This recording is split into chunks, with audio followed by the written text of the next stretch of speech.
إلهنا. وزنی ترین کلمات سیدنا ابو سلمہ رضی اللہ عنہ سے روایت ہے کہ رسول اللہ صلی اللہ علیہ وسلم نے فرمایا، واہ واہ، 5 چیزیں ترازو میں بہت زیادہ بھاری ہیں۔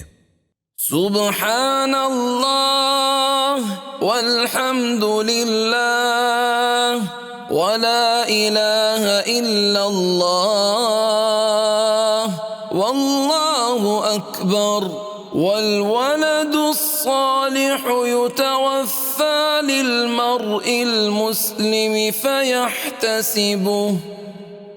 اللہ پاک ہے اور سب تعریف اللہ کے لیے ہے، اللہ کے سوا کوئی معبود برحق نہیں، اللہ سب سے بڑا ہے۔ اور کسی شخص کی نیک اولاد جو فوت ہو جائے اور وہ اس کی وفات پر طلب ثواب کی نیت سے صبر کرے۔ فاهدنا سبل السلام۔